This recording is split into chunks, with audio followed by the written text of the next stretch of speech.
വിശുദ്ധ കുരിശിൻ്റെ അടയാളത്താൽ ഞങ്ങളുടെ ശത്രുക്കളിൽ നിന്ന് ഞങ്ങളെ രക്ഷിക്കണമേ. ഞങ്ങളുടെ തമ്പുരാനെ, പിതാവിൻ്റെയും പുത്രൻ്റെയും പരിശുദ്ധാത്മാവിൻ്റെയും നാമത്തിൽ ആമേൻ. അബീനാദാബിൻ്റെ പുത്രന്മാരായ ഉസ്സായും അഹിയോയുമാണ് ദൈവത്തിൻ്റെ പേടകമിരുന്നിരുന്ന വണ്ടി തെളിച്ചത്. അഹിയോ പേടകത്തിന് മുമ്പേ നടന്നു. ദാവീദും ഇസ്രായേൽ ഭവനവും സന്തോഷത്തോടും സർവശക്തിയോടും കൂടെ കിന്നരം, വീണ, ചെണ്ട, മുരജം, കൈത്താളം എന്നിവ ഉപയോഗിച്ച് കർത്താവിൻ്റെ മുമ്പിൽ പാട്ടുപാടി നൃത്തം ചെയ്തു. കർത്താവിനോടുള്ള ഭയം നിമിത്തം കർത്താവിൻ്റെ പേടകം തൻ്റെ അടുത്ത് കൊണ്ടുവന്നാൽ എന്ത് സംഭവിക്കുമെന്ന് പേടിച്ച് അത് ഹിത്യനായ ഓബേദ്-ഏദോമിൻ്റെ വീട്ടിൽ 3 മാസം സ്ഥാപിച്ചു.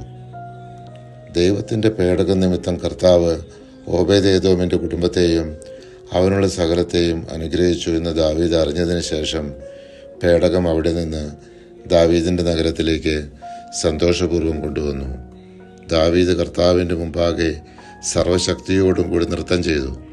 അവർ കർത്താവിൻ്റെ പേടകം കൊണ്ടുവന്ന് ദാവീദ് പ്രത്യേകം നിർമ്മിച്ചിരുന്ന കൂടാരത്തിനുള്ളിൽ അതിൻ്റെ സ്ഥാനത്ത് പ്രതിഷ്ഠിച്ചു.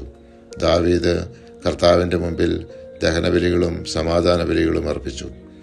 കർത്താവ് നാഥാൻ പ്രവാചകൻ വഴി ദാവീദിനോട് കർത്താവിനൊരു ആലയം പണിയാൻ അരുളി ചെയ്യുന്നു.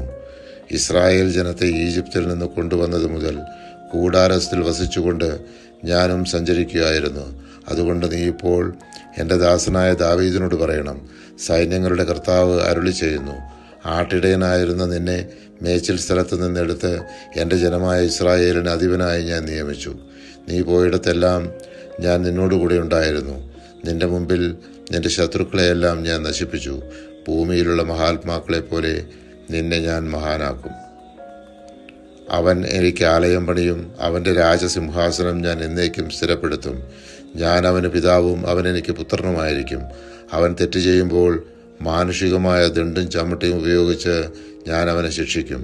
എങ്കിലും നിന്റെ മുമ്പിൽ നിന്ന് ഞാൻ തള്ളിക്കളഞ്ഞ സാവൂളിൽ നിന്നെന്ന പോലെ അവനിൽ നിന്ന് എൻ്റെ സ്ഥിരസ്നേഹം ഞാൻ പിൻവലിക്കുകയില്ല.